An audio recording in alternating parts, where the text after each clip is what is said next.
Hello, fellow travel enthusiasts. Welcome back to another episode of Travel-Preneur. I'm your host, Mega McSwain. Today, we have a special guest, Kevin Durkee, the culinary tourism leader and owner of Culinary Adventure Co. Kevin's company has been offering award-winning food tours since 2011, focusing on celebrating small and local businesses through immersive culinary experiences. Culinary Adventure Co. has grown into Canada's largest and best-rated food tour and adventure company. We're thrilled to dive into Kevin's journey and the unique experiences his company offers. Welcome to the show, Kevin. Thanks so much for having me. How are you? Good. Culinary Adventure Co. offers a variety of food tours in dynamic neighborhoods. How do you ensure each tour provides an authentic and immersive experience for your guests? I think anyone in the attractions and tourism space like we are needs to find a wow factor. I had the pleasure of working with the Walt Disney Company for a number of years before sort of moving into this industry. And there's something about that pixie dust. There's something about that magic and that sort of sense of wonder. And when we're telling stories about food and we take that wonder to your tongue and to, something really delicious that you get to enjoy, that really kind of makes the difference. We keep it authentic because we work with really small local vendors, restaurants, businesses that have been around for generations. And so their stories are the most powerful and sort of tasty part of the experience. And by being local, supporting local, it's just, there's nothing better than kind of sharing your favorite spots in a neighborhood across the city. And with tours spanning neighborhoods like Chinatown, Kensington Market, and St. Lawrence Market, how do you highlight the unique culinary aspects of each area? I'm sure you know the different businesses that are there and just kind of have connections, people you want to collaborate with. Well, the Culinary Adventure Company, as you said, has been running for now 13 seasons. And so for sure, we have been working with many of the same partners since the day we started. Their stories, as I said a second ago, that are kind of the most compelling and the most tasty. But our why, the reason that we get up every day is that the Culinary Adventure Company believes that things taste better when you know where they come from. And so when you're on one of our food tours or one of our culinary experiences, we're giving you that context. We're telling you where things are from, where the ingredients have come from, how things have been made and curated, where the recipes have, where the individuals that are in the kitchen that are making what's their story and how they got there. And I think, quite often food tours or other local operators maybe go towards a tourist component. Over 60% of the folks that take our experiences are local. They want something different. They want to go a little deeper with what we offer. And, we make sure that we look at maybe telling a story that's been overlooked in a neighborhood. And that's a great way to sort of make sure that each of these neighborhoods are delicious and fun to explore on one of our food tours. Can you share a memorable experience or feedback that you may have received from a guest that encapsulates the essence of Culinary Adventure Co.? Well, as I just said a moment ago, over 60% of our guests are local. And so when you think about someone who has lived in Toronto, maybe their entire lives, why would they ever take a food tour? And they come to us because we, share things that they may not have paid attention to. Behind me is sort of a fun image from the St. Lawrence Market, which is the best culinary market in Toronto. And people are like, oh, I've shopped here all my life. Why would I want a food tour? And they get brought maybe by a friend or family member. But no matter what, within a couple of hours, they're like, I didn't know that. I've never met that vendor. I didn't understand that this was sort of the thing that I've seen for my entire life. Those are important. But I think when you take a look at our reviews, we're really proud to be the #1 rated food tour company in Toronto. And the reviews consistently say, oh my God, there was so much food. We run food tours, not snack tours. And so people are excited to see sort of the quality and the value proposition that we offer. But it's because we've given that extra little deep dive of, you probably didn't know this, and we're the insider on giving you that story that you may not have heard of before. So it's been really fun. Yeah, I will say, I think no matter how long someone has lived in a city, it could be their whole life, I would still highly encourage them to take a food tour of their city, because I guarantee they would learn something that they didn't already know. Or, there's just things are always changing. There's always new players in the game. And so I think it's especially even more fun when it's your own city and you're able to learn about it. Completely. We couldn't agree more. So we're ready for anybody who's hungry for a good time. What challenges have you encountered, if any, in growing Culinary Adventure Co., and how have these experiences shaped your approach to the culinary tourism business? Well, the company itself is 13 years old, but I purchased it 10 years ago. So when the company originally started, it was in Toronto. When I purchased it, I continued to work closely with one of the partners, and then that didn't work out so well. So I continued as a family owned and operated business. We did expand. We did expand to other cities, and we actually took on other partners and other operating partners. And unfortunately, when you stretch yourself too thin, like we always do, you bite off maybe more than we can chew. And we're really, upfront about that. The Culinary Venture Company probably expanded too far, too much at the time. And it was a tricky time because as a family business, I make every selection. We have a really small team that ultimately, delivers the product we do. And when we didn't get the quality that we wanted from some of the partners that we had worked with or had talked about, because we didn't see them on a daily basis or didn't interact with them like we do with our vendors in Toronto, it became really, really tricky. So we pulled back. COVID, of course, was a significant challenge for us. We could not run any of our tours in person. So we did pivot. We did a few things online. What we call the food tour in a box, where we still took all the bites and delicious elements from all of our vendors. We curated them into a box and shipped them to people's doors so that they could continue to support the small businesses and including ourselves. So we found different ways to keep telling that food story. But I think that any entrepreneur in this industry or any others, I think it's silly for anyone to say, oh yeah, I've never had a problem. Of course you've had problems and you need to find ways to get through it. And we've been able to do that over the last 13 years. That's great. And, you mentioned, I mean, even before or after COVID, the food tour industry is evolving. I mean, it had to pivot, of course, but even now it's like, I feel like it's back stronger than ever. There's even more companies doing this. And so how do you see the future of culinary tourism, and what opportunities do you envision for Culinary Venture Co. in this landscape now, after kind of like in a I hate to say post-COVID world because I know COVID is still happening, but like 4 years after? You're right. There are more operators out there. And I feel that I'll take a step back. I think the food tour industry has sort of come of age, certainly in the last 5 to 6 years, but unfortunately COVID was in the middle of that. We had legacy companies that were probably in places like Spain and France and Italy that were doing gourmet travel and culinary tourism on a larger scale. You would travel somewhere, exotic around the world, and you would use a food tour to kind of bring that vacation or that experience to life. You can go to every city, every neighborhood, and there is now a food tour option. That doesn't mean that they're all good. I think, unfortunately, there are still some that are more interested in doing the tour thing, the kind of feeding you and getting you out of the system. We're a family-owned and operated business. We're actually LGBT-owned and operated as well. We work with small other family businesses. And so I think we have always taken that extra care to make sure that the choices, the food, the story, the experience that we offer is really unique. I've taken over 70 tours myself around the world. I've seen good ones and bad. I think self-guided tours are going to be an interesting thing in the future. I think that's a challenge as well, because sure, you can guide yourself around, but you miss the insights, the little tricks, the food hacks that a guide or a professional organization can provide. But I do think with more content, everything from TikTok and social media, you can curate your own eating experience in any city that you visit. But I think you still should find a local guide, someone in a culinary venture company, to say, hey, we're going to kind of curate all of the noise, all of the Instagram pics, all of the stuff that it might look really delicious. But when you show up, you're like, that's what I'm going to get. I think you need to go work with a local operator that is on the street and, This episode is brought to you by Travel-Payments.com. Travel businesses have unique needs when it comes to credit card processing. From large average ticket sizes and tolerance for higher chargeback ratios to simple integrations with the most popular shopping cart systems, the travel industry specialists at Travel-Payments.com have you covered. Unfortunately, many of the most popular credit card processors initially accept travel businesses, but without warning, freeze their merchant accounts and the thousands of dollars in them because these service providers don't understand or support the unique needs of travel industry business. Don't get stuck with one of the big guys who will freeze you out without a moment's notice. Instead, work with the travel industry specialists who will support your business every step of the way. Visit Travel-Payments.com to get a free quote today. Physically in the cities that they're working on. That's the difference, I think.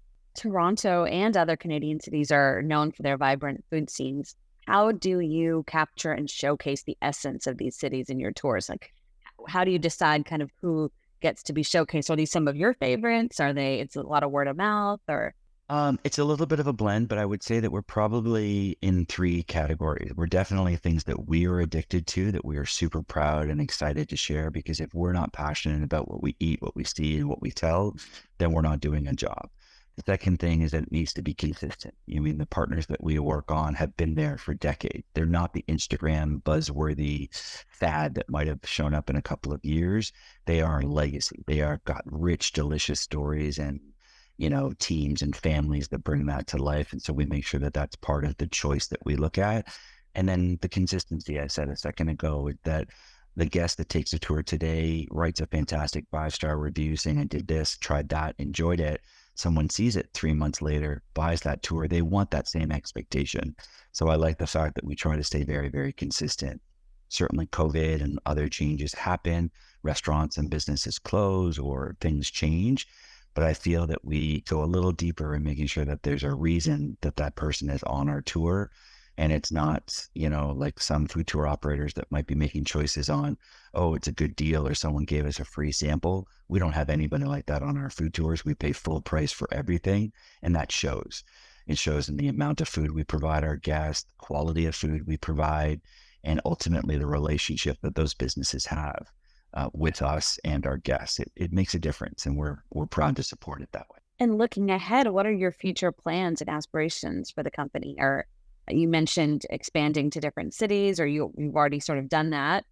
Are there plans to expand to different countries like the US? Yeah, well, so I wouldn't say that we would be expanding in sort of in a specific city focused element. What we wanted to do when we turned 10 years old, and this was a couple of years ago, we do 2 or 3 hour walking food tours like most operators, but we wanted to go a little bit deeper. As I said earlier, our guests are loyal. They come back, they do multiple tours with us, and they wanted more. They want a bigger bite. So instead of doing 2 or 3 hour tours, we're actually looking to develop into 2 and 3 day culinary experiences. Wow. And those will be launched. Yeah, those will be launched later this year in 2024 and beyond in 25 and 26. So coming and visiting Boston or Austin or Montreal or Winnipeg with us and eating the city for an extended period of time. So not only culinary tours within that time, but maybe cooking classes, visiting producers, cheesemakers, bakers, things like that, and enjoying Chicago over 3 days or enjoying Montreal over 3 days. Then we're also, about a year after that, we're going to be including 2 and 3 week experiences.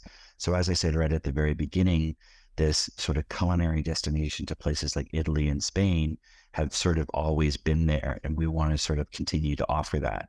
So in the fall of 2025, we're going to be doing a 15-day experience across Japan and working with local food tour operators there. We'll also be doing things in Australia and New Zealand. So yeah, we're going to be eating the world in bigger ways, but Toronto will always be our home. Amazing. For aspiring entrepreneurs looking to start their own culinary or niche travel business, what advice or lessons from your own journey would you share with them? Well, I think you need to trust yourself, and I think you need to build a company that you are proud to spend money on. I think a lot of people within this industry or almost any industry was like, oh, well, there's a niche there or there's an opening there. I can fill it. Well, it's not about filling it. It's like maybe it was supposed to be open. Maybe we're not supposed to have someone in that operation. And I think that that's the difference, is that if you're an entrepreneur, you should be excited about the product that you offer. You should consume it. It should be something that's really passionate. I think it comes down to care. I think the biggest, and the best marketing campaign ever is caring about your guests, making sure that your guests are satisfied in all aspects of what they're enjoying, what they're seeing, what they're learning, and how much they're eating. And for us, it's about that. It's not about finding something, well, this company's not doing it, so we should do it. Well, maybe not. Maybe you should continue to do what you're already excited about. And so I think it's about finding maybe a smaller niche that you can spend time with, but it's ultimately the care in the product that you offer, whether it's a food tour or a tourist product or a hotel or a boutique or what have you. It's the individual care of making sure those guests have a fantastic experience with you. Right. At the end of the day, this is hospitality, and you have to have hospitality to be able to do something like this. Exactly. Right. I mean, and there's lots of conversations over the last couple of years about Will Guidera's and 11, Madison Park, and the conversation around unreasonable hospitality and sort of that push of making sure people are really enjoying it. And we've sort of lead into that. And it's coming from my experience with Walt Disney Company and others, where the guest has taken their time to purchase a ticket. They've taken the time to come and see you, and they've given you part of their memory, right? If they're coming to a city, they want to be entertained, they want to be fulfilled, they want to be filled up. And that's a really big responsibility that they've taken the time and energy to put that trust in your organization. And when you work with an operator like us, we don't have a museum, we don't have theaters, we don't have buses, we don't have boats. We have people, we have smiles, we have stories, we have vendors, we have incredible food. And so making sure that an entrepreneur puts all of that together so that when you're in St. Lawrence Market or Chinatown or Kensington and Toronto, that you're going away with a memory that is really fulfilling. And it's one of the reasons why our guests keep coming back, which is incredibly surprising. We have one guest who has literally taken 9 of our tours, and he's taken 2 tours more than 4 times each. And it's like, his name is Adam. And every time I see him, I'm like, Adam, why are you standing in front of me? You've been on this tour. You've enjoyed all these bites. You know what's coming up. You know all my cheesy jokes that are happening. Or all of our guests. It's like, yeah, it's like why you watch your favorite TV show again, or why you watch your favorite movie when it's on a Sunday evening, or maybe why you read your favorite novel. It's like, I love the Culinary Adventure Company. I love what you do and why you do it. And I'm here to support it. And it's just a good afternoon. I'm like, no problem. We have lots of that. So that's the passion that I find and that our culinary guides and everyone within the organization leads with. It's you got to have a big smile. You got to make people hungry, and you got to feed them. You got to feed their soul and their mind and their body all at the same time. Amazing. I was just in Toronto in the fall. I wish I knew about this. I would have loved to take a food tour. I have a lot of family in Toronto, and I've visited a lot. But when you're seeing family, you don't get as much time to go food exploring as you might want. And I want a lot of food exploring time. Well, exactly. And you probably spend some time with your family, and others do. It's like, oh, you're going out for dinner to celebrate that you're in town. And you're right. I mean, it's a great opportunity to take a food tour and say, hey, let someone else do the homework. Let someone else come and do the planning. Let's just go take some pictures. Let's go make a memory with mom or dad or aunt or uncle or whoever you were experiencing with. And it's probably the biggest pro tip when it comes to a food tour, particularly when you're traveling. Do it early. Do it like the day you arrive or the day, like the next day. Get it early in the system, because whether it's our organization or others, we're the local folks. We know where the good stuff is. We can give you the recommendations. I don't know how many times I've seen over the last 10 years where guests come into the city of Toronto and they'll do a food tour with us 2 or 3 or 4 days into their experience. And they've listed this whole, I've made reservations for here and here and here. And I went to this restaurant and that restaurant. And I look at them like, did you have a good meal? I'm like, it was okay. Yeah. Well, you should have bugged us 2 days ago, because we would have taken that off, this off, this off. Yeah, exactly. You got to get the inside scoop. Yeah, from the locals. Yeah, so, exactly. Exactly. English-speaking cities across North America, we've got all the content we possibly want. Destination marketing organizations, TikTok, bloggers, Instagram, fantastic podcasts like your own, providing lots of inspiration. But it's always nice to get a little bit of a local story, a little inside track, or like, where do we eat, right? You want to know where the chefs eat. You want to know where they are taking their friends and family. And that's not always in a magazine or online. Right. So exactly. go to the professionals first. We'll feed you first. Exactly. Well, let our listeners know where they can learn more about Culinary Adventure Co. and where they can connect with you. Yeah, so they can head to our website, which is culinaryadventureco.com. Obviously, all of our food tours that we offer in Toronto and the exciting new initiatives that will be launched in the weeks to come. We do have 2 brand new food tours that are coming this summer. So if you're looking to come to Toronto, or even if you've got friends or family here, it's a great gift idea.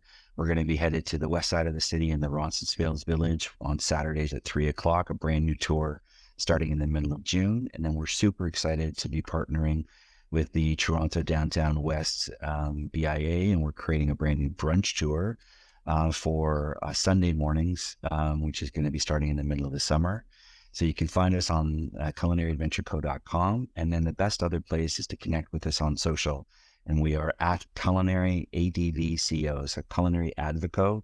Find us on X, find us on Instagram. We've got some delicious pictures to make you happy and hungry. So find us there. Sounds good. Kevin, thank you so much for sharing your journey and the amazing work you're doing in the culinary tourism space. Listeners, definitely. I mean, my next visit, I'm definitely going to book a tour. You've sold me. To our listeners, That makes you hungry. yes, definitely. Listeners, please follow and subscribe for future episodes and leave us a review if you enjoyed today's show. Until next time, this is Megan McSwain signing off from Travel-Preneur. Thanks so much, Kevin. Thank you.